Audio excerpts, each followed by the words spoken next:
Thank you for attending Racial Disparities in Criminal Sentencing and Drug Court Eligibility. The Drug Court webinar series is hosted by The Ohio State University Moritz College of Law, Drug Enforcement and Policy Center, The Ohio State University John Glenn College of Public Affairs, the Cornell University Brooks School of Public Policy, Department of Sociology. Before we begin, we have just a few notes we'd like to share with you. First, we want to draw your attention to the Q&A function at the bottom of the Zoom window. The chat is disabled, but you may submit questions at any time. Note, however, that there is limited time available for Q&A during the webinar. Second, automatic closed captioning has been enabled for this event. To change how you view the transcription or to hide it, click Show Caption in the menu at the bottom of your Zoom window. Finally, this event is being recorded. The recording will be made available on our YouTube channel as soon as possible following the event. A link will be shared with all registrants via email as soon as it is available. Follow us at OSU Law DEPC to stay up to date on our research, programming, and future events. Thank you again for joining us, and we hope you enjoy the discussion. Doug?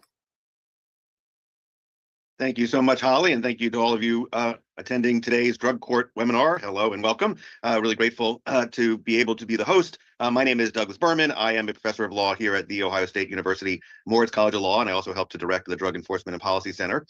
And this is the second in our June webinar series. This particular webinar series is presenting findings from research on drug courts in Ohio, with this session giving particular attention to access to drug court programs, and this second webinar presents results specifically from an analysis of Franklin County sentencing data. We're going to start by having a presentation of the study findings, followed by a Q&A session that I'll begin, but then hopefully have time for some questions from the audience.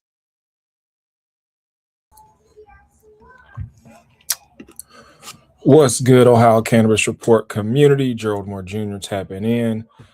So I wanted to show this webinar last week when it came out. I was trying to restream it, but couldn't get to it. So this is going to be the replay of the stream. Again, it's racial disparities in criminal sentencing and drug court eligibility. Now, obviously, when we talk about cannabis, a lot of us, we just talk about consuming cannabis, how it makes us feel.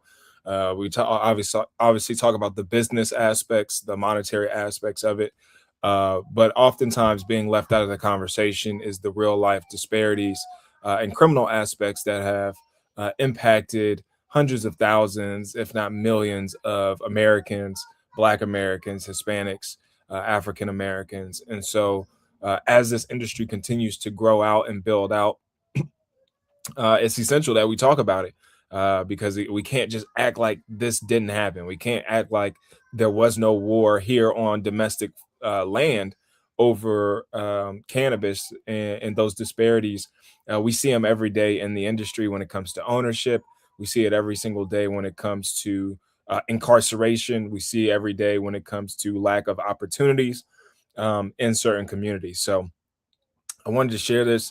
I'm not going to share my video the whole time, but I will check back in. I'll let you guys listen, but I wanted to get that started. Make sure you guys like, comment, follow, subscribe all of our Ohio Cannabis Report channels and platforms, Instagram, Facebook, TikTok, Threads, Substack, obviously here on YouTube as well. Also, if you feel led to support, please donate to our Cash App, $OCR Media, or you can donate to our nonprofit, Green Environmental Outreach. GEOnonprofit.org is our nonprofit that supports and sustains this work. So again, this is a replay from Ohio State Department of Drug Enforcement Policy Center, which is out of the Moritz College of Law at Ohio State. So they do present a lot of great webinars and information.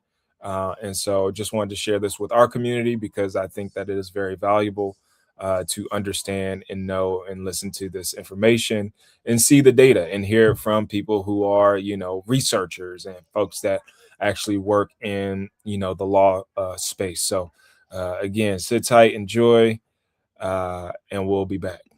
To start, the study introduction will be presented by Dr. Tasha Purdue. Dr. Purdue is an assistant professor at The Ohio State University's John Glenn College of Public Affairs and affiliated faculty here at the Drug Enforcement and Policy Center.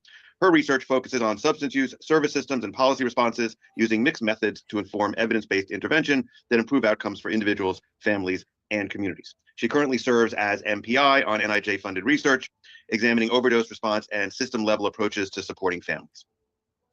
Results will then be presented by Lydia Applin. Lydia is a third-year PhD candidate at the John Glenn College of Public Affairs at The Ohio State University. She's interested in researching criminal justice policy and public services, including policing and juvenile justice. We will then be joined in the Q&A by Dr. Sade Lindsay. Dr. Lindsay is an assistant professor in the Brooks School of Public Policy and Department of Sociology at Cornell University. Her research examines how criminal justice policy can both alleviate and reproduce social inequalities, and she gives particular focus on incarceration alternatives for substance use disorders, vocational and educational opportunities in prison, and economic mobility during re-entry. So here we have an all-star panel to discuss this research. At the conclusion, I'll start our Q&A session with a few questions, and then we'll turn it over to audience questions if we have the time. As a reminder, please feel free to submit your questions throughout the presentation.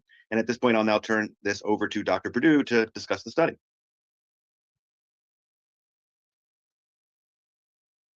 Thank you for joining us for the second webinar in our drug court series titled Racial Disparities in Criminal Sentencing and Drug Court Eligibility. My name is Dr. Tasha Perdue, and I'm here with Lydia Applin to present these insights.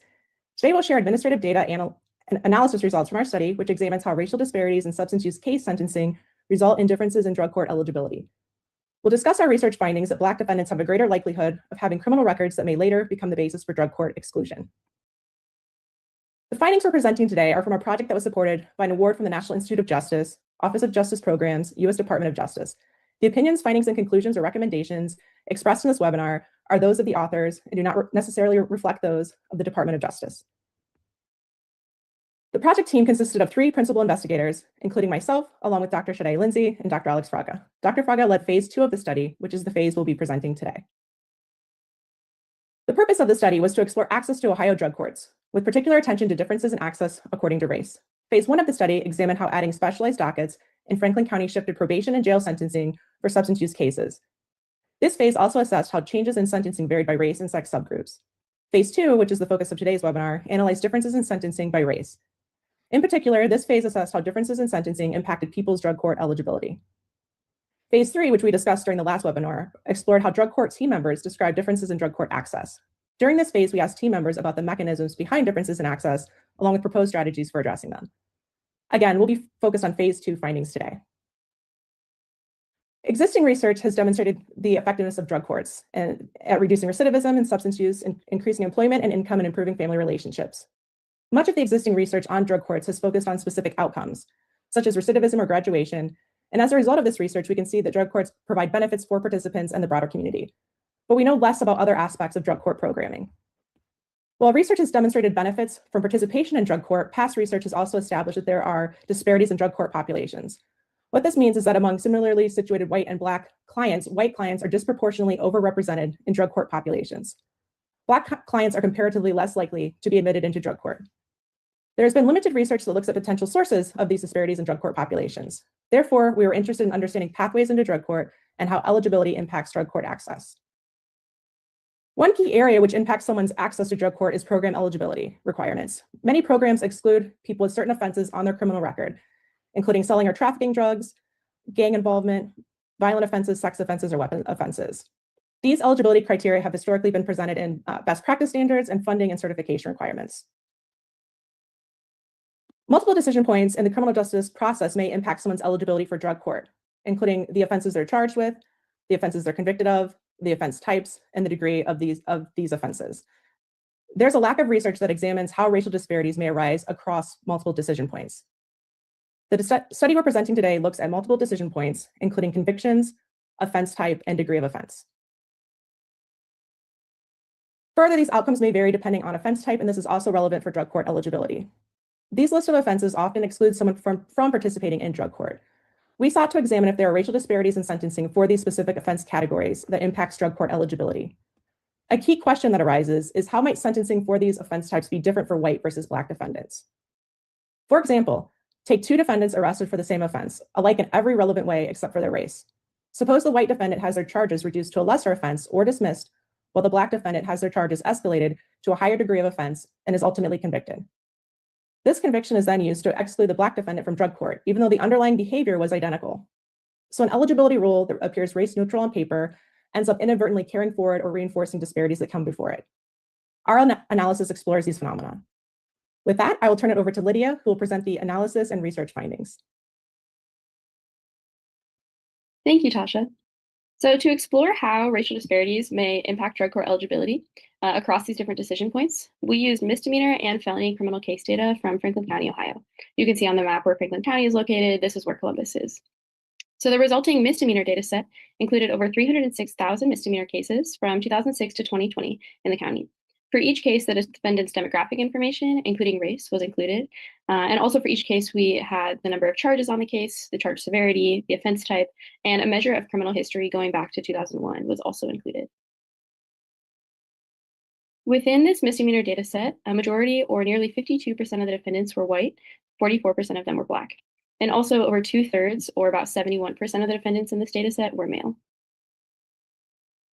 Among the misdemeanor case offense types in the misdemeanor data, Black defendants were more likely to have violent or drug charges, while white defendants were more likely to have alcohol charges in this time frame. In addition, while nearly 2/3 of all defendants had M1 charges, which were the highest degree of misdemeanor charges, Black defendants were more likely to have minor misdemeanor charges as their highest degree of offense. So again, this is capturing the highest degree among all the charges on their case.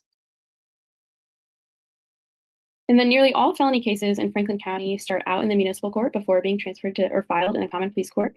And using case identifiers, we were able to track over 57,000 cases from 2006 to 2020 from the municipal to common pleas court. This data sample ultimately represents approximately 52% of all felony cases in Franklin County during this time frame. The remaining cases couldn't be tracked due to administrative errors or missing data in the data set. So as with the misdemeanor data, all felony cases that we had in our data set included demographic information, including race, along with legally relevant variables such as criminal history and offense severity as well.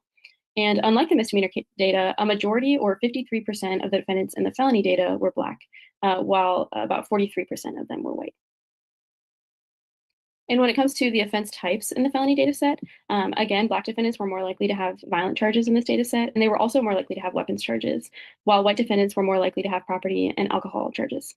Very similar proportions of white and Black defendants had drug and drug trafficking charges in this data set. When we looked at the degree of charge when the case was initially filed in the municipal court, so this is the first decision point at which charge filings can differ. So again, this is when the felony charge is initially charged in the municipal court. At this point, we see that Black defendants are generally more likely to have more severe felony charges. So a greater proportion of them have F1, F2, or F3 felony charges, while a greater proportion of white defendants have F5 felony charges in this data set. And then at the second decision point, when the case is filed in the common pleas court, at this stage, charges can be reduced to misdemeanor charges. And we see at this stage that a greater proportion of white defendants have their charges reduced to misdemeanors. Further, we again see that Black defendants are more likely to have more severe felony charges, so F1, F2, or F3 charges. So within both the misdemeanor and felony data sets, we compared outcomes between white and Black defendants. We controlled for age, sex, criminal history going back to 2001, the number of charges they have in their case, the highest charge severity, so whether it's an M2 or an F4 or so on, and the primary charge offense type, so whether it's a property charge, a weapons charge, and so on. So this means that we ultimately compared groups of defendants who are identical across all of these dimensions and for whom the only difference between them was their race. Of note, since most cases and many of the cases involve multiple charges on a single case, the analysis uses the highest level or most severe primary charge for the analysis. So for example, among males who are in their early 30s, around the same age, who have very similar cases and criminal histories, and who all received M1 property charges, we ask what's the probability that a Black defendant has their charge reduced relative to the white defendants in this group. Or for another example, within all the males who are in their late 30s with similar case backgrounds and similar case circumstances, all of whom who received F2 violent charges, for example, what's the probability that the Black defendants receive a conviction for this charge relative to the white defendants in this group? So this is the type of analysis that we used for both the misdemeanor and felony data sets across the different offense type categories. So we'll dive into the results in greater detail shortly, but just to provide you with an initial overview of what we found, when compared to identical white defendants, Black defendants were more likely to be convicted of an offense when charged, especially at the misdemeanor level. Black defendants were also less likely to have their charges amended to a lesser offense, again, especially at the misdemeanor level, and then when the cases were filed in the common pleas court as well. And ultimately, Black defendants were less likely to experience leniency, and they experienced greater charge rigidity in sentencing for offense types that are used to exclude people from drug court. So we see this is especially true for violent, weapons, and drug trafficking offenses. So in our overall analysis, before we go into details about specific offense types, just overall, we found that when compared to white defendants, Black defendants in misdemeanor cases were 8% more likely to receive a guilty conviction for the original charge on their case. This means that they experienced greater charge rigidity. And relatedly, they were 9% less likely to have the misdemeanor charges reduced. When the cases were filed in the common pleas court, Black defendants were also 5% less likely at this stage to have their charges reduced compared to white defendants. So this means among defendants with the same age, sex, criminal history, and charges on their case, the Black defendants were ultimately less likely to receive a charge reduction than white defendants at both the municipal and common pleas levels in our data set. So overall, again, this demonstrates greater charge rigidity and less leniency for Black defendants compared to white defendants. However, we see even greater and more severe disparities in outcomes when we separate by offense type. So next, we'll discuss those results, paying particular attention again to the offenses that exclude people from drug court. So starting with violent offenses, we saw considerable differences in case outcomes for violent offenses. At the misdemeanor level, when compared to white defendants, Black defendants were 5% more likely to receive a guilty conviction for the original charge. And they were 23% less likely to receive a charge reduction. So as an example, suppose two defendants have identical cases and criminal histories, and they're the same age and sex, but one is white and one is Black. The Black defendant is then 23% less likely to receive a charge reduction at the misdemeanor level. Even though the underlying behavior is the same for both defendants, the outcomes are different, such that the Black defendant may be excluded from drug court because of this conviction for this charge, while the white defendant may not. Again, this demonstrates considerably more rigidity and less leniency for Black defendants.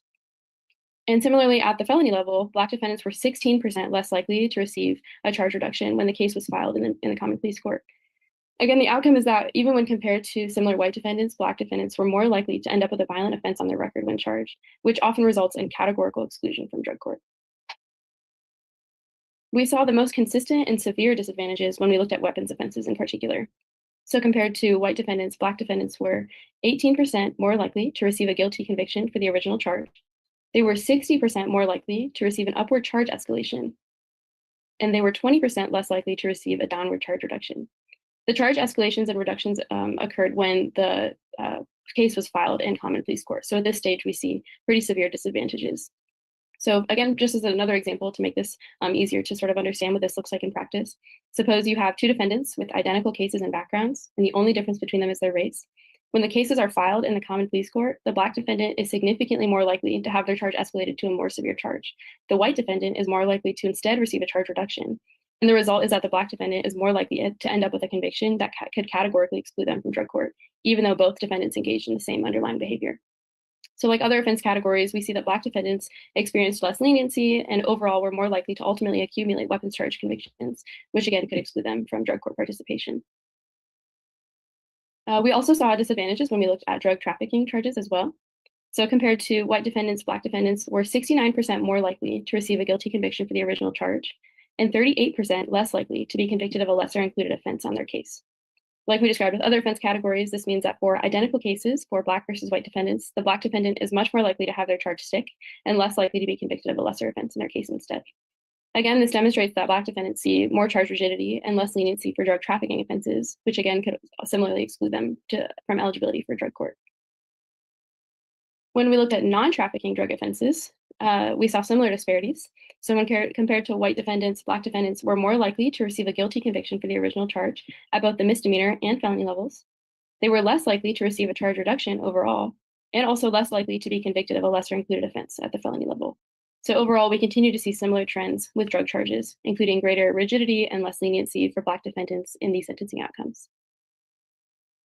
We saw even more extreme differences when we looked at alcohol offenses. So compared to white defendants, Black defendants were 57% more likely to receive a guilty conviction on the original charge in the misdemeanor court. When the case was filed in common pleas court, they were 50% less likely to receive a charge reduction and ultimately 63% less likely to be convicted of a lesser included offense. So these are pretty significant differences for alcohol sentencing for Black defendants. When we looked at other offense categories, we saw surprisingly different trends. So among property offenses, when compared to white defendants, Black defendants experienced relative disadvantages at the misdemeanor level, but counter to what we see in other offense types, they experienced relative advantage at nearly every decision point at the felony level. This includes that Black defendants were 8% more likely to receive a charge reduction when the case was filed in the common pleas court for property offenses. For public order crimes, the only significant difference observed was that Black defendants were 4% more likely to receive a guilty conviction for the original charge at the misdemeanor level, but there was no difference in outcomes at the felony level for public order charges. So to sort of summarize all of our findings, this table shows each decision point in our data, along with whether Black defendants encounter disadvantage when compared to white defendants.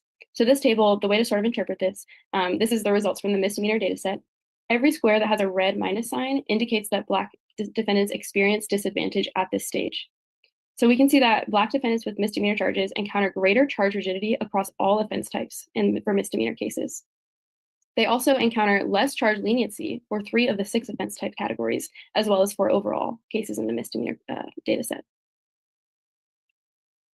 This is a similar data table for the felony data that shows advantage and disadvantage for Black defendants across these decision points. So the first 2 columns show what this looks like when the case is initially filed in the municipal court and then moved to common pleas court. And then the second 2 columns show the ultimate case outcome in the common pleas court.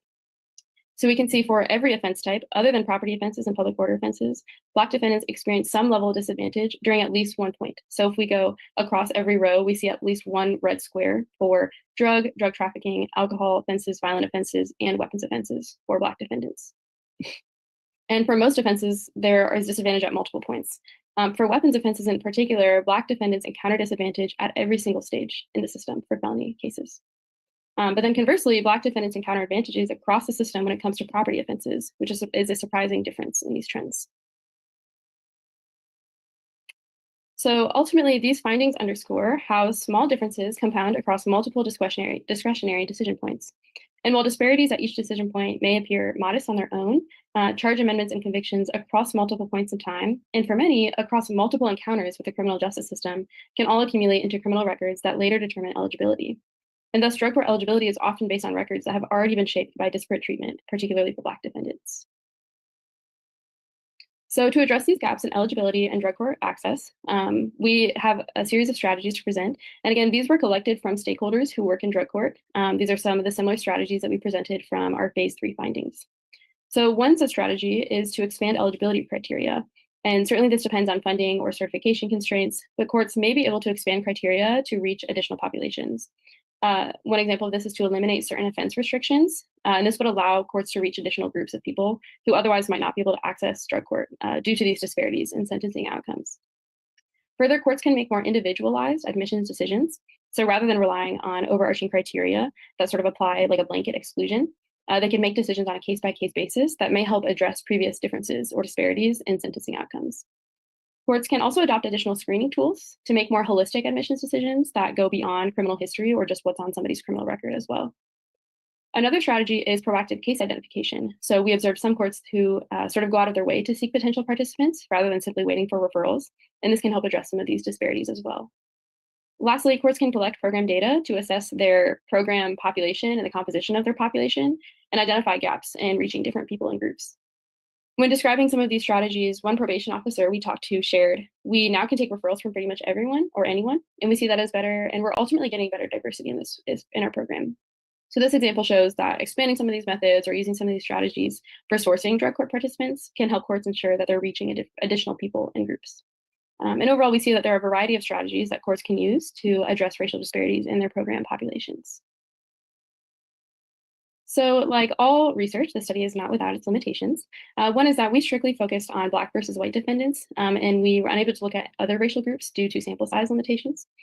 Similarly, we were unable to conduct race and sex intersectionality analysis due to sample size limitations as well. So we initially wanted to explore how people from certain intersectional groups or subgroups experience disadvantages in case sentencing, but limited sample sizes from certain groups of people prevented us from doing so. Further, as mentioned before, we were unable to match the full sample of felony cases from the municipal court. There was no systematic pattern across the cases that were excluded from our data sample, but this still remains a potential limitation. And lastly, our criminal history measure only captures criminal history in Franklin County and not beyond. So this is another thing to note. So overall, the study demonstrates that racial disparities persist across multiple decision points in the criminal justice system, and Black defendants overall experience greater charge rigidity and less leniency in case outcomes. This is especially true for offense categories which often exclude people from drug court, including violent, weapons, and drug trafficking offenses. As a result, racial disparities in case sentencing impact drug court eligibility and access. However, as we discussed, there are a number of strategies that courts can use to address these disparities in their admissions processes. Here are a list of all reference sources from throughout the presentation. And thank you. We look forward to answering your questions and discussing these findings further. And with that, I will turn it back over to our moderator, Doug Berman. Thank you so much, both Tasha and Lydia, for that truly insightful and informative and data-rich presentation. As I try to simplify some takeaways, I see the study overall highlighting how disparities in criminal case processing, especially at the sentencing and charge stages and outcomes, can shape access to drug courts in quite significant and meaningful ways. And we see how, if I get this right, even small differences across decision points can accumulate over time, resulting in unequal eligibility for treatment-focused alternatives. And I think these findings underscore the importance of examining not just program effectiveness, but also who has access to these programs in the first place, which has its own then downstream effects. I think they also point really effectively to practical opportunities for courts to promote more equitable access moving forward in light of your findings and understanding its implications. And so as part of an effort to make sure I've got it and then give you all a chance, and I think Dr. Lindsay is going to be joining us as well. At this stage, I've got a few questions to kind of reinforce what I see as some of the big themes, and then the audience is welcome to use the Q&A to start teeing up some questions, and we'll try to get to those as well before the end of the hour. My first question is, at this high level, as I understand it, you found that Black defendants experience more, I think you call it charge rigidity and less leniency. And so could you explain what that means a little bit more in practical terms for someone moving through the system? Is it useful to be thinking of individual defendants, as they hit each of these decision points? Is it worth thinking about it more, kind of as a group matter? How should we continue to understand your findings about charge rigidity here? Yeah, so I think what we see is that for someone who's moving through the system, there's both an increase in active punitiveness that they encounter, that Black defendants encounter, as well as perhaps an absence of leniency or the same sorts of opportunities that white defendants encounter in the system. So, for example, we saw certainly some cases of case escalations, but these were rarer. And what was more common is that Black defendants were less likely to receive charge reductions or convictions for lesser included offenses on their cases. So this trend doesn't necessarily reflect an addition of punitiveness that Black defendants face consistently across every stage, but rather they don't enjoy the same lenience that white defendants face in our data set, at least. So when this occurs across multiple points in the system, and again, potentially across multiple encounters with the criminal justice system, the result is a compounded series of disparate outcomes in which Black defendants may end up significantly worse off compared to identical or otherwise similar white defendants. I don't know if Tasha or Sade have other thoughts to add on that question as well. Yeah, I think that brings up an interesting point in terms of are we focusing on individuals, or should we be thinking about this sort of as a group process or with group implications? And I feel like it's hard to know, right, at what stage, in terms of policing versus prosecutors, where the difference might be emerging per se, right? It could be that maybe the policing strategies or what's found in the evidence, et cetera, right, might be more convincing or robust, right, for Black defendants, which is still, right, inherently can filter in that bias. And so it is hard to think about, at least at what stage we would be, trying to address the disparate impacts right away, which is, for me, sounds more like a system kind of issue. There's not really a point that, not to blame, we're not trying to do that, but somewhere that we can sort of tackle the issue. It's sort of structural and institutional in a way. I didn't know if you, Dr. Perdue, I didn't know if you wanted to jump in. I saw a question in the Q&A that I kind of want to attach to this conversation because I think it's a really interesting component of this, especially when we're thinking about, as Lydia suggested, that this is perhaps a kind of disparity or you might even call it discrimination in leniency and mercy, that there's less willingness to downgrade an offense or to process it. And again, Dr. Lindsay, it's hard to say at what stage of the process that's going on, but wondering if maybe victims have a role here, that a component of what may be influencing different charging or sentencing processes is, and Marcy's law is here in Ohio, it's in a number of other jurisdictions, even states without Marcy's laws often provide opportunities for victim input, and whether it's possible that we see some differences. It's another decision point in which the victim's input may influence all the case processing actors, and that's another way in which we see disparities in how charges and sentences move forward. I don't know if is there any way to sort of identify that in the data, or if that's at least a plausible accounting of another factor that may be shaping the data you're finding.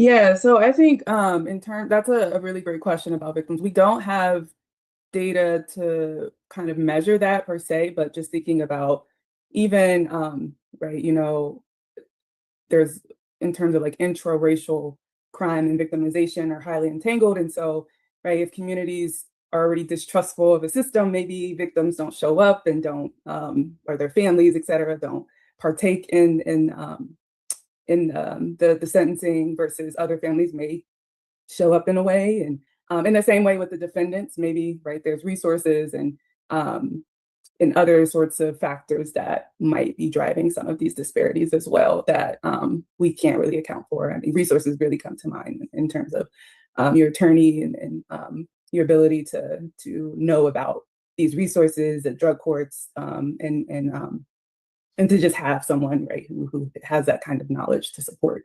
and getting more leniency, essentially. So it's hard for us to know, but the victim piece is, I think, an interesting question that I don't think our data would allow us to at least answer empirically. Yeah, I think these are always very challenging things to pinpoint, especially as we were talking about the decision makers sort of accumulate on each other and the impact that a victim may or may not have, or even how, like you say, a defense attorney may know to interact with a victim in terms of giving them some satisfaction without them turning to the prosecutor and saying, I want this charge or that charge, or influencing decision making that way. All right, I want to move on now to, I'm not sure they're quite solutions, but at least ideas about how to respond to what you all are finding, and that's specifically this idea of expanding eligibility criteria for drug courts.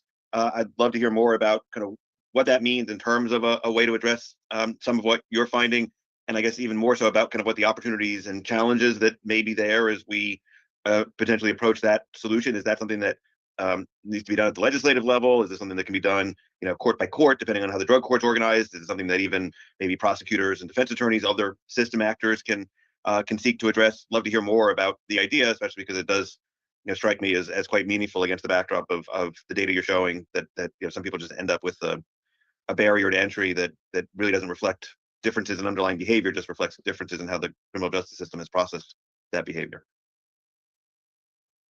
Yeah, I think some of the biggest challenges to implementing some of those strategies for individual courts would probably be like funding constraints. So oftentimes, depending on the funding sources, courts are often constrained in some of the eligibility criteria. And that can certainly be really difficult for courts to sort of navigate, especially because courts certainly rely on funding to be able to operate their programs, and there might not be many alternative sources of funding. So that can be one really big challenge. I think another thing, you mentioned attorneys and other actors in the system. I think getting buy-in from other actors as well can be a challenge. So if attorneys or other judges or other sources of referrals, if they're not necessarily bought into drug court, if they're not on board with the treatment court model or what these programs are doing, then even if we expand eligibility criteria, courts may still encounter challenges in seeking referrals for different populations in similar ways. So I think that's certainly another challenge as well. I think some of the opportunities, though, is there is like a really big chance to expand the treatment access to people who otherwise wouldn't access it, which is a huge opportunity as we see that drug courts have profound impacts on individuals, on families, on whole communities even. So I think that being able to reach some of these other populations it's a huge investment that would have a really big payoff for different communities. And also it's an opportunity to sort of address or potentially correct some of these disparate outcomes that we see in sentencing, that we see in the data that we present today. So it's sort of a way to address a lot of these trends and the disadvantages that the Black defendants in these data sets encounter in particular. I'm not sure if Dr. Perdue or Dr. Lindsay have other thoughts on that question as well. I'll let you go ahead. Thanks. Yeah, I would say from the phase 3 interviews, one thing we heard very clearly is eligibility decisions are shaped by the formal criteria, but also by how these are interpreted and how they're put into practice. So I think one opportunity with expanding eligibility is that it creates space to move away from more of the rigid offense-based exclusions, as Lydia was mentioning, and towards more holistic decision-making. And many stakeholders emphasize that people that excluded based on past charges may still be strong candidates for treatment. So particularly when substance use is a primary driver of their involvement in the system.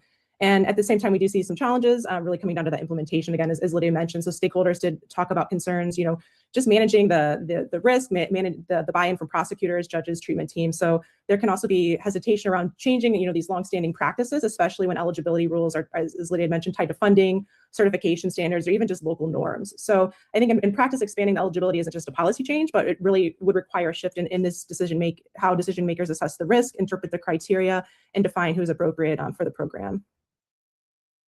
Yeah, and I think as we focus on trying to expand eligibility, thinking about how programs should and could look would be important as well, and sort of the culture of the programs, so that if we're expanding eligibility, we're ensuring that we're setting people up for success as well.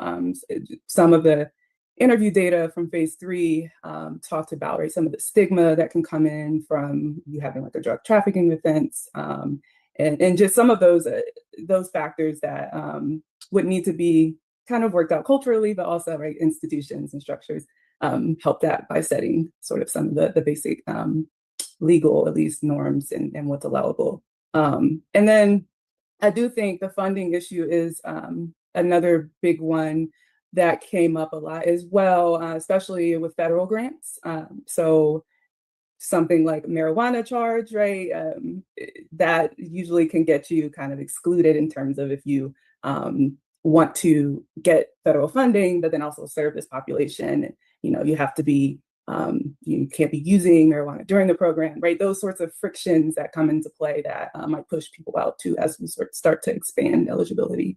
And I want to give all of you credit and just praise this work more generally, because I think we've seen in recent years, not as much as I'd like to see, but a greater understanding that things like criminal history in general are not reflections of the world as it is. They're reflections of the way in which the system interacts with individuals, and that there are a range of structural biases and determinants that end up shaping what sometimes the system then treats as the gold standard of data, which it really isn't. And I think that's itself ends up feeding back into your cultural points that you need the system actors to themselves understand, hey, we see these disparities in what charges stick and what charges don't, and that itself should influence our own understanding of how rigidly to treat these eligibility criteria, and to recognize, as you suggested, Dr. Du, that there can be lots of good candidates for these programs, even if they check off one of the boxes that are supposed to exclude them. And so again, kudos to this work, and grateful for helping to advance those sets of conversations.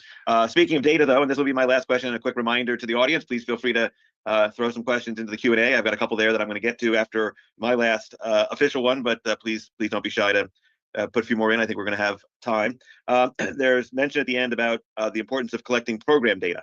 I'd love to hear more. I'm always one of those academics that says, of course we need more data and more data, and let's have some more data, and it would be great if we had some more data. But what particularly do you think should be measured to understand both the drug court realities generally, but especially to be in a position to address the disparities that you've identified effectively? What kind of data do you have in mind? And we won't get yet to the funding to support collecting that data, but just eager to hear your now informed perspectives on really where we should be trying to do even greater data collection efforts. Yeah, I think the biggest area is just the population composition in the programs. And in talking to different courts, we see a lot of variation in the amount and types of data that programs are able to or are currently collecting on their program composition. Some programs are able to sort of track over time how the composition changes. And I think that insight is really valuable, especially as courts might introduce different strategies or try different things to expand referral pathways, or even some of the strategies that we've talked about in these last couple of webinars. Being able to see how those strategies actually do impact the population composition is really, really valuable. We have heard a couple different ideas about how to sort of identify gaps in population. So some people propose, you should look at your drug court and see how it reflects the local community, maybe using census data or other local demographic data to make those sorts of comparisons. Whereas other people say, actually, it's more valuable to compare this to your probation data, who in your community is on probation, and ensuring that your drug court population is representative in terms of that population. I think that is a really valuable comparison. Now, that certainly requires some coordination with probation and collecting other sorts of data that way, and making those comparisons. But that can be really, really valuable insight, basically seeing, does my population match the types of people who could be in my program, the types of people who could really benefit from this program, from treatment. And I think trying to make regular comparisons. So we know that, periodically courts have to submit data to the Supreme Court, or there may be like other timeframes for data collection. But the more frequently programs were able to say that they collected this data, programs were able to describe that that was really helpful, knowing every couple of weeks or every month or two, we are getting sort of fresh insights on what our population looks like, and we're able to make these comparisons. A lot of the stakeholders we talked to said that that was really valuable insight. So those are some of the things that we heard from drug court team members. Yeah, and I think Lydia brings up a good point where there are some basic measures that, from the Ohio Supreme Court, that data that's submitted that programs must have. And so having someone on staff, whether that's writing someone into a grant or something, right, that they can analyze that data and do some of this work, because, obviously we know that judges, prosecutors, et cetera, are super busy, and this is kind of where researchers can come in. And, we use some of this Ohio Supreme Court data to sample for our qualitative studies. And so some of the data is there. It obviously could be better, but there's something that you can start with. But making sure maybe that's courts know that when they're submitting that data, that, there is like a database, and they could request it and run some numbers, et cetera, or hire someone to do that kind of work would be super helpful to at least just be in the know, right, about where they could be improving in terms of diversity or whatever other metrics that they're interested in. Yeah, and I would add to that in phase 3, the stakeholders emphasize understanding these disparities requires looking beyond who is ultimately admitted and examining the entire pathway through drug court. So tracking who is identified as eligible at early stages, who's being referred versus not referred, and where individuals are screened out and why. So participants noted that disparities often emerge before the formal eligibility decisions are even made. So during those initial interactions with the prosecutors, defense attorneys, or other court staff. So, and some also provide as a way to provide this referral information back to the referral sources. So let them know, this is who you have referred to us, and just keeping track of those numbers and letting the referral sources also know, so that they're aware of who they've been referring and what their numbers also look like. Also, it can be used as an accountability sort of metric as well. There's also strong emphasis on capturing that decision-making rationale, so not just outcomes. So why was someone not referred, or what factors may have influenced that decision? So, and then really linking the data across system points. So as Lydia mentioned, so kind of maybe linked with probation and making those comparisons, and kind of seeing, how that looks within the broader court system. So rather than focusing only on who is in the program, understand that full sort of funnel and where those disparities are introduced along the way. And then I would also add, in addition to looking at those sort of numbers and the demographics who's participating, also engaging with the participants themselves. So taking time to understand participant experiences and really engaging with individuals who maybe opt out of the program as well. So get an idea of why individuals may be opting in, why they may be opting out, why they may leave the program. And really, several courts have implemented exit interviews that they're starting to collect this data, listening sessions, and then really not just collecting it, but also then using that data to inform their program structure. So it's one thing to collect the data, but then actually to use that and put it into practice. And then finally, with the transparency of data was also mentioned in interviews. So making sure that the treatment court team is, have regular conversations and make sure this data is accessible, and that individuals can have this understanding and revisit it at a more frequent time period. So one participant noted, we may look at this once a year, but that may not be enough because individuals can be falling through the gaps and not being able to participate in the program. So there's one question on the Q&A that relates to data that actually taps into sort of a broader set of stories, but the question asks, since mental health courts also work with co-occurring defendants, are they included in your data set? And for me, that's sort of the broader question of whatever is in your data set. Presumably there are other sets of problem-solving courts, with family courts and veterans courts and the like, that also use eligibility criteria that we, though may not be able to perfectly generalize from your research, there's reasons to be thinking about whether there are the similar types of dynamics that your data show. But I guess first on the technical question, were you looking at mental health courts as well, or is that a different grouping? Yeah, so for our project, we were focused on adult drug courts in particular. That was sort of just the scope of this project. However, we do know that many other treatment courts do use similar eligibility criteria. The data that we analyzed is all criminal cases in the county, so all misdemeanor cases and as many felony cases as we were able to match. So yes, people who ended up in other sorts of treatment courts, those types of cases were certainly included in our data. And because eligibility criteria are often similar, and especially because some participants may start out in adult drug court and then be transferred to mental health court or vice versa, I would expect that some of the similar strategies that we discussed or some of the similar phenomena that we found with our study would certainly apply to the mental health court context as well. So while that wasn't the primary scope of our study, I think a lot of the insights here still apply. And the same, disparate sentencing outcomes certainly people who end up in mental health court settings, they face a lot of those same outcomes as well. So what our data shows applies to all defendants who are going through the criminal justice system, regardless of sort of what treatment court setting they may or may not end up eligible for or end up participating in. Yeah, that's a great point. So here's one that asks, we are often told that the reason for case type exclusions from drug court is that certain offenses, arson, violent crime, sex offenses, make it impossible to place people in residential treatment programs, which are required in some drug courts, from the drug court that this commenter is coming from. Is that something you have seen or heard, or is that somehow reflected in aspects of what the data captures and the research you've been doing? Yeah, that is definitely something we heard. Sex offenses in particular, something we heard that very often exclude people from participating in or attending residential treatment due to the really complicated factors surrounding different sex offenses. And we excluded those offenses from our data analysis, again, just because those sorts of cases have a different sets of complexity around them. And yeah, some of the eligibility criteria with sex offenses are a little bit different. So that is something that we heard a lot with treatment providers. Interestingly, we did talk to a number of courts who said that they had relaxed eligibility criteria, had been able to admit more people with violent offenses or weapons offenses. And that wasn't something that came up as necessarily a barrier to them. Not to say that that wouldn't happen, but yeah, some of the courts we talked to basically showed that they were able to admit people with these sorts of crimes on their record, and they were still able to connect them to treatment successfully. But that definitely could be a barrier depending on the local treatment context. Also, certainly certain counties or certain regions just have access to more treatment providers than others. So in some counties, there's a real limitations in the number of treatment providers they have access to. And if there are only, a couple of them locally who they can connect their clients to, and if those treatment providers have these sorts of eligibility or exclusion criteria, that would be really difficult to sort of work around. But I think also some people discussed when they're able to identify cases on a case-by-case basis, I think then they're able to work with treatment providers in a different way and sort of explain the context and what's going on. And they might be able to sort of find ways to work with treatment providers to navigate some of that. But yeah, depending on sort of the local context, that can certainly be a challenge. And I'm going to go, Dr. Lindsay. I have a final question that could be a super bummer, but maybe we can spin it to be more positive, or at least I'll try to find a silver lining along the way. One attendee asked, do your results really surprise anyone?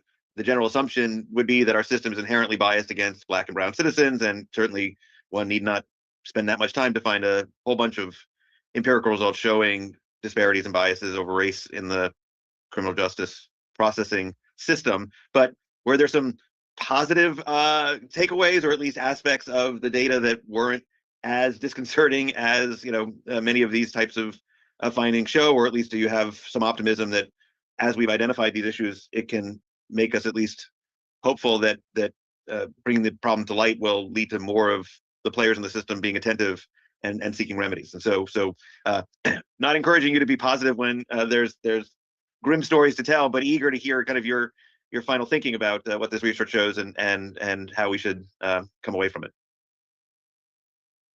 I think one main contribution is being able to connect the disparities in sentencing outcomes to treatment court eligibility in particular. That connection just hadn't really been made explicitly in the literature, sort of being able to track, because we see these disparities in sentencing outcomes, this is how this results or impacts drug court eligibility. So I think that connection is one of the main contributions of this study. And then I think being able to say, well, we talk to people who work in drug courts and there are opportunities to try to address this. I think that is one of the positive takeaways, that there are specific strategies that different courts have been able to use to sort of, address or try to sort of correct some of these disparities that they see people coming into their drug court referral systems with. But yeah, I don't know if Dr. Perdue or Dr. Lindsay have other thoughts on that as well. Yeah, I think even some of the estimates and the percentages that we talked about today honestly weren't as large as I might have been expecting, right? Which I feel like obviously some of them were, right, but not all of them. They were like 5%, 8% is still, right, someone's livelihood and someone's being treated differently, but they're not the 60% that we see with charging decisions and that kind of stuff. And so for me, that was somewhat positive. And I think it's important to know, like, okay, we may not be able to identify which, how, like, is it policing, is it prosecutors, et cetera, but we do know it's something with how people are charged. Like, we can kind of think about charging decisions, maybe it is evidence, maybe it's victims, but we can kind of narrow down where we might focus to help earlier in the pipeline, right, have people be eligible for drug courts. And so I agree. I do a lot of work about inequality. We know it's there. But unfortunately, we do still have to identify it. We do get the positive outcomes where they're smaller than the disparities seem a little smaller in some areas than we might expect. And I'll let Tasha chime in on the sort of qualitative piece that Lydia brought up that I think is also important here. Yeah, thanks, Sade. And I would say based on stakeholder interviews that, there is definitely some positive notes. So individuals in courts, they're actively working on these issues, and courts are engaging in training related to these issues. Some courts have been sort of monitoring their data, kind of working through some of the strategies that we really presented. So I think there is real buy-in and a real motivation for courts to really look at this and to assess and to open the program, because we've heard from folks across the state, these programs work, they're very passionate about the work that they do, and they want to make this open and accessible for everyone. So I think they are willing to engage and to implement some of these strategies. And I think also the willingness and interest in learning from other courts. So I think there's a real opportunity for some peer learning to happen throughout the state. And to really, we hope to keep these conversations and discussions continuing in the future. Wonderful. Well, thank you for presenting that good finishing thought as we look forward and move forward, and to all our presenters for sharing the work and insights. Thank you also for all the attendees for joining us today. We really appreciate the time and engagement from everybody participating in this conversation. And remember, before we close, just a quick reminder that there's going to be a final webinar in this 3-webinar June series talking about this work. The team will continue to build on these topics, share additional insights for practice. Thank you all again for the presentation and for the whole team putting this webinar series together. And we hope those of you who attended today will also attend that final session. Be well, everybody. Have a good day. We made it in an hour, and hopefully you learned as much as I did along the way. Thank you so much.